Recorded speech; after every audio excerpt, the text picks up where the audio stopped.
Today's episode is sponsored by BarkBox. Click thumbs up for Brody, the 11-week-old Australian Shepherd puppy. Make sure you're subscribed to my channel and pick up a copy of my best-selling book, Dog Training Revolution. Did you guys know we post a ton of bonus content on Instagram and Facebook too? I'll have that link in the description. You might not be aware that you're committing some social faux pas when with your dog in public. Today we're gonna cover some of the most common things that people do wrong when taking their dog in public. Brody, I've got something that's a lot better than my ear. And our theme this month is Age of the Furrow. What do you think? Go get it. Look at the attention to detail in that toy. Play tug of war with it on either side. There's a squeaker here and in the center. A king cobra, watch out, Brody. That's the opposite of watch out. Squeaky toys come in many varieties. Dogs respond differently to each one. Let's try on your Pharaoh collar. You're not supposed to eat that. You're supposed to wear it. There's literally none of these ingredients that I wouldn't eat myself. Yeah, they're really good. You can really taste the coconut. Peanut butter and bacon sandwiches. You see them light up immediately. You can't just get these without doing a trick. Let's see how your crawl is looking. A salmon chew, you lucky dog. Smells like salmon. BarkBox will cater your box to your dog's specific needs and preferences. They have stuff for heavy chewers and even treats for dogs with food allergies. Do you want a free BarkBox? Just go to barkbox.com/dogtraining, sign up for a 6 or 12-month subscription, and you'll get one. BarkBox also ships free in the continental United States. I'll have a link below. What things might you be doing wrong with your dog when you take them out in public? Listen up and share with your friends who need to hear this. So what's the first thing that many people do wrong? Not staying alert enough. I mean, even if your dog's well behaved, all sorts of unexpected things can happen when you're out in public together. You can't control the environment as well when you're in public.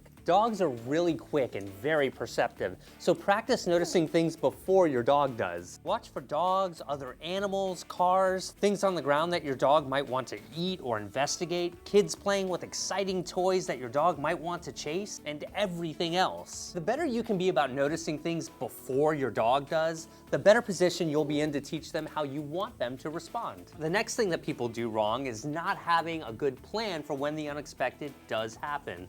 Always have a plan. If you're approached by an unknown dog, for example, know what you're going to do. Now, if you've got a small dog like Brody, the quickest way to separate them is to just pick your dog up. Otherwise, work on teaching your dog a super reliable downstay with heavy distractions in public, because if you know you can get your dog under control, it's much easier to deal with another dog. Never assume that you know how a strange dog is going to interact with your dog. There's a time and a place to socialize your dog, but while in public and with unfamiliar dogs is usually not it. Take charge of the situation, and if the other dog is under the supervision of a person, feel free to say, I don't want my dog interacting with other dogs right now, or they're still in training. Could you give my dog a little bit of space, please? Know your dog. If they're at all likely to react unfavorably to another dog or person, it's a great idea to condition them to be comfortable wearing a basket muzzle. That way you always have a safety net should something unexpected happen. By the way, I'll have a video on how to teach your dog to enjoy wearing a basket muzzle in the description of this video. The other thing you might be doing wrong with your dog is approaching other dogs or people without their permission. Keep in mind that not all dogs like all other dogs. And even if yours does, you must be respectful of others. You shouldn't let your dog run up to people either uninvited. As hard to believe as it is, not everyone enjoys being approached by a dog. If you want to approach a dog, always ask permission and do so cautiously. When you're greeting a dog, offer the back of your hand to be sniffed and then go from there to make sure the dog is comfortable. In other words, don't come on too strong with a dog that you've just met. Most dogs actually prefer to be pet under their chin at first instead of on top of their heads.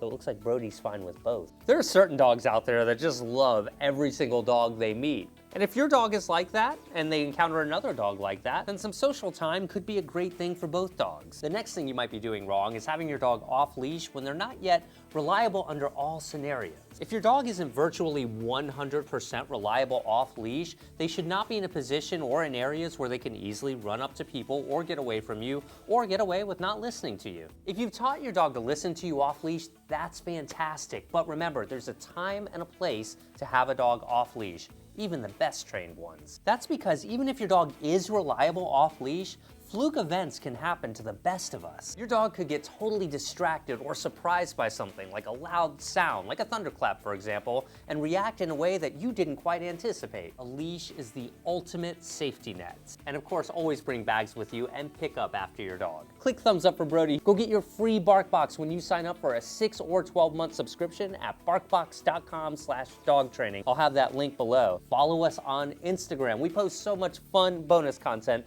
over there. I'll have that link below too, at Zach George. And make sure you're subscribed to my channel too. See you guys next time. If you need some help with teaching your dog to behave on leash or around distractions, I'll have a link to my playlist that'll show you how to teach your dog all of the basics and beyond in order. Good.